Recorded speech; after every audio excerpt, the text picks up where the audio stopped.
Namaskar, greetings and gratitude. I welcome you all to another inspirational Star Talks. And this time it is episode number 116. With me today on the hot seat is Miss Asha Suneja. How are you, Asha ji? I'm fine. I'm fine. Thank you so much, all of you. And you brought me here. Thank you. Thank you so much for coming up. I बहुत अच्छा लगा. Thank you so Me too. much. Me too.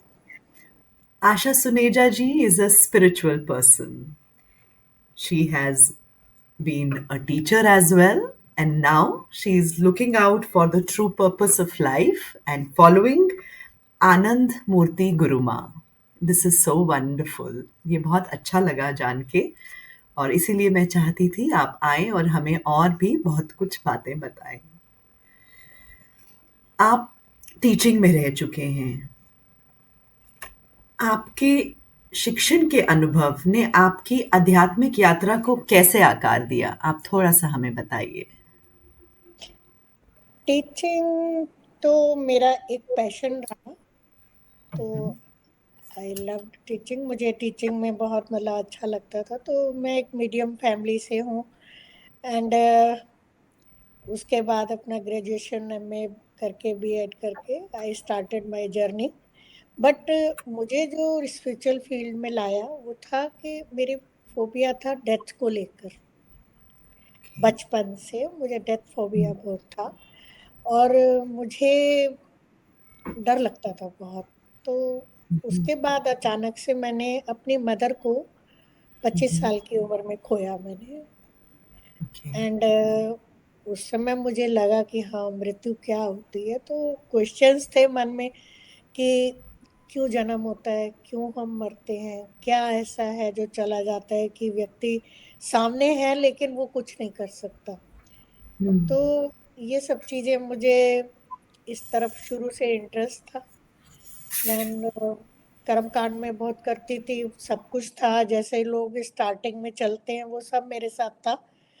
लेकिन ये questions ही मुझे एक master तक लेकर आए. And I met Anand Murthy Gurumaa. And there I got all the questions from her. And now I am living a wonderful life. This is so beautiful. That is so nice. थोड़ा सा और बताइए आध्यात्मिकता के बारे में. लोगों को एक आम क्या गलतफहमी रहती है? आध्यात्मिकता अपने आप में बहुत बड़ा विषय है. होता गया कि जिस तरह के प्रारब्ध के साथ हम आते हैं, जैसी जर्नी करके हम आते हैं, तो उसमें आपको ये देखना पड़ता है कि आप कहाँ तक यात्रा करके आए हो. बिकॉज आध्यात्मिक यात्रा कभी खत्म नहीं होती. सब डाई हो जाता है लेकिन आध्यात्मिक यात्रा आपके मरने के बाद वहीं से चालू होती है जहाँ आप शुद्ध छोड़ कर आए हो.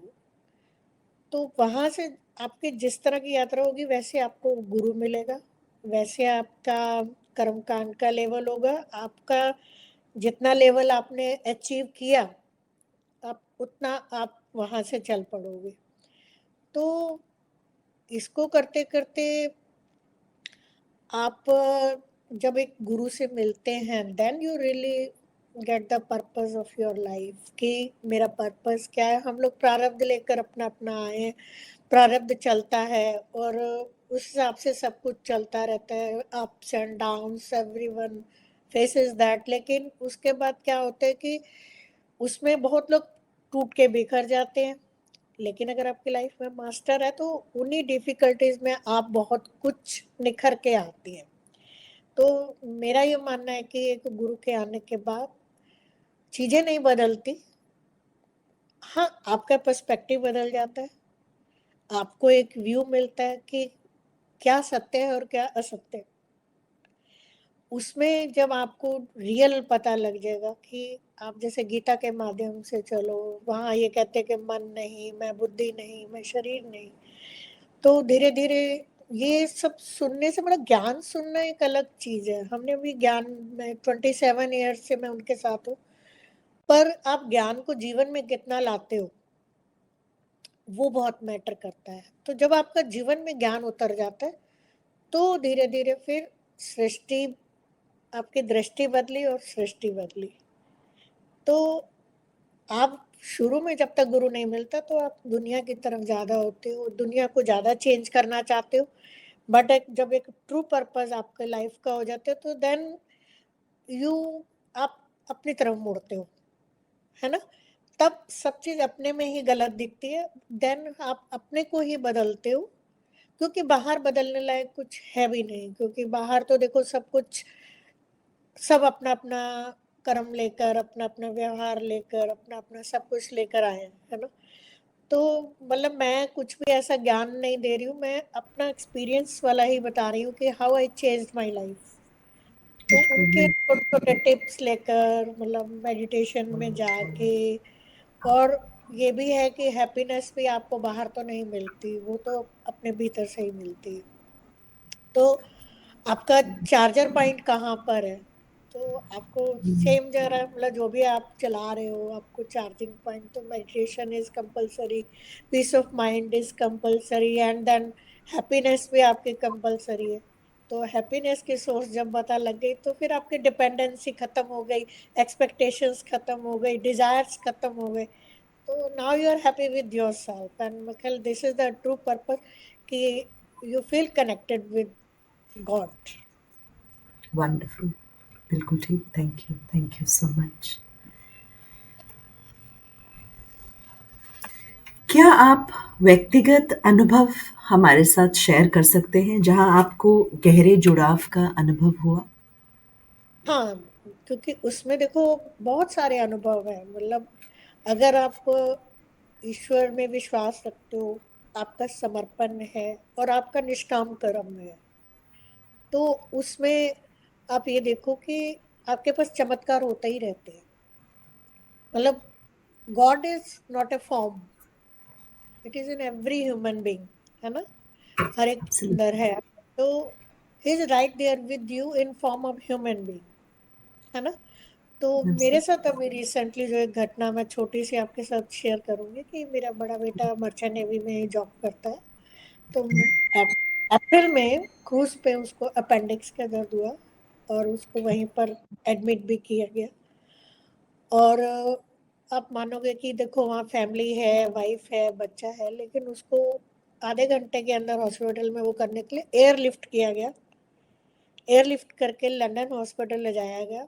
कोई घर का बंदा पास में नहीं है, वाइफ भी नहीं है, बच्चा भी अभी शिप पे है, किनारे पे शिप नहीं आई है, और उसका ऑपरेशन शाम तक हो गया।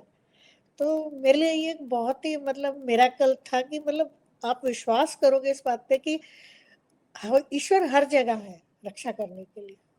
सो वो हर रूप में आके आपकी सहायता करता है। तो ये मेरे लिए एक मतलब, मैं तो आई बिलीव करती ही हूँ बहुत ज़्यादा, और ही प्रूव्स दैट।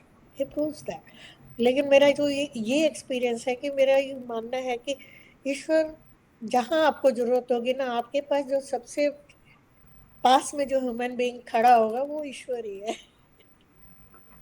बहुत खूब, बहुत खूब। आशा जी, आप ही बताइए, कौन सी दैनिक प्रथाएं आपको स्थिर और केंद्रित रहने में मदद करती हैं?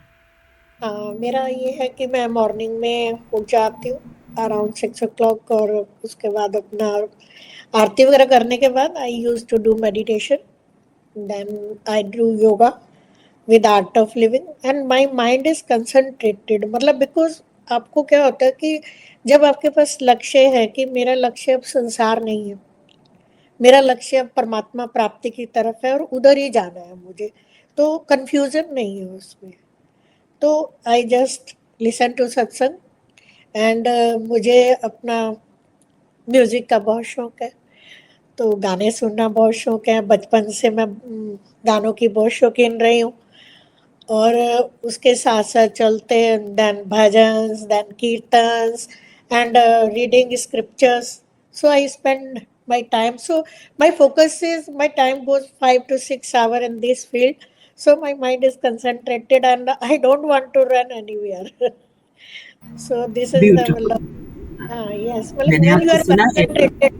व्हेन यू आर मतलब आपका मतलब जब आप कंसंट्रेटेड हो तो आपको फिर अब इधर उधर देखना ही नहीं ना, आप तो रास्ता क्लियर है कि मुझे मतलब अब संसार की तरफ से मुंह मोड़ के अब ईश्वर की तरफ है, तो कंफ्यूजन नहीं है, मतलब कंफ्यूजन नहीं है। मैंने आपको सुना है भजन गाते हुए, आप बहुत ही सुंदर गाते हैं एंड बहुत ब्यूटीफुल।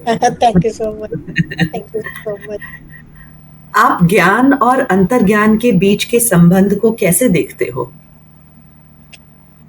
ज्ञान तो देखो जो बुक्स में पढ़ते हैं, गुरु से सुनते हैं, तो बहुत डिफरेंट है। एक ये दो डिफरेंट चीजें हो गई। आपका ज्ञान सुनना है ना, तो सुनने से ही काम नहीं हो जाता जब तक कि आप अपने भीतर उसको ना उतारो अपनी लाइफ में। चाहे एक पॉइंट ले लो, आप एक पॉइंट अप्लाई करोगे, हाँ मुझे कहा कि क्रोध मत करो, काम क्रोध लो मोह विकार हैं आपके, तो उसको आप सुना सुना सुना, लेकिन परिवर्तन तो कहीं भी नहीं है। आप देखो आध्यात्मिक के रास्ते पे जितने भी आपको लोग मिलेंगे, ट्रांसफॉर्मेशन तो कहीं भी नहीं है ना। ह्यूमैनिटी का लेवल बिल्कुल लो होता जा रहा है आजकल।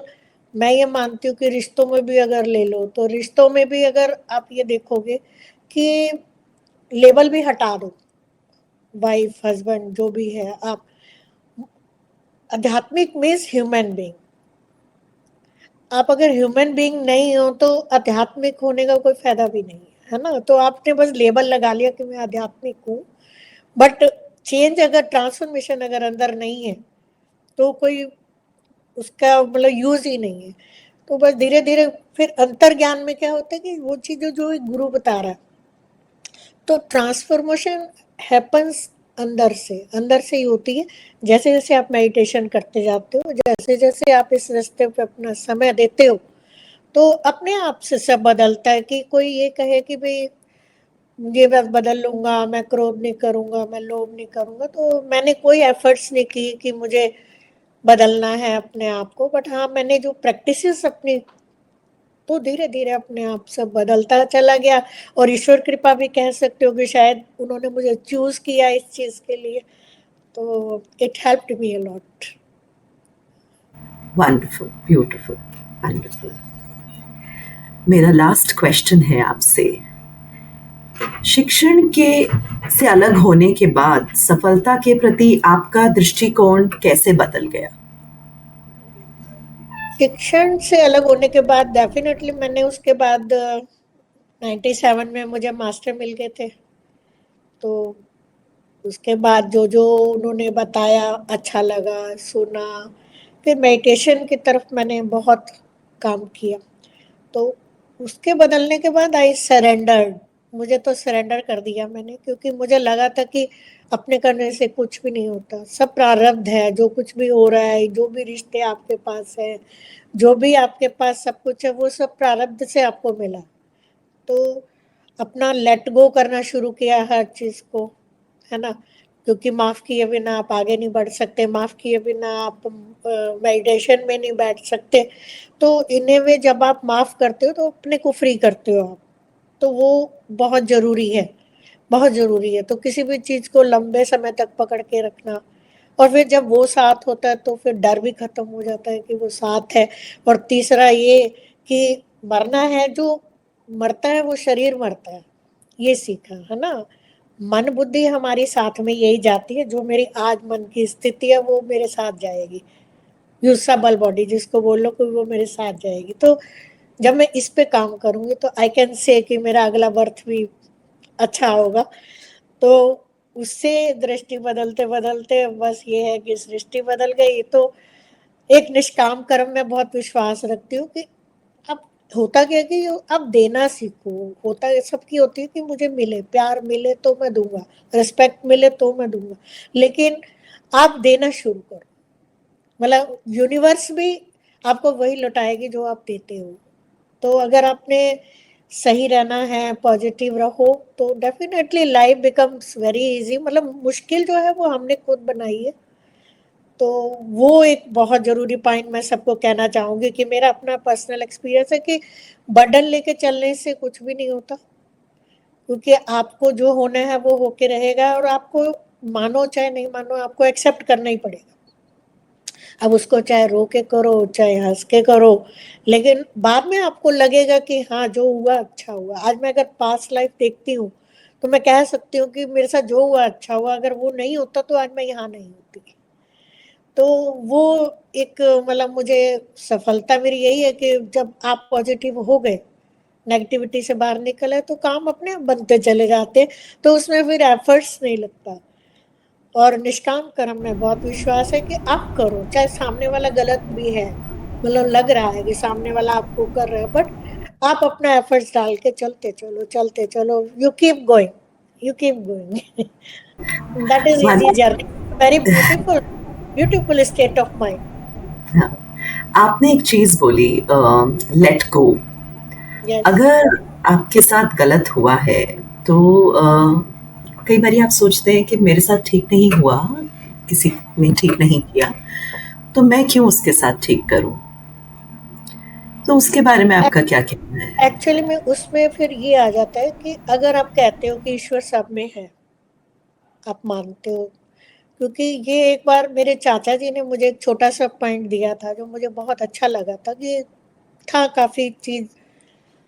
तो उन्होंने ये बोला था कि आशा, आप पर्सन को मत देखो कि पर्सन है सामने आपके, कोई भी रिलेशन है, लेकिन उस पर्सन के अंदर जो सत्ता है, वो सत्ता उससे वो करवा रही है।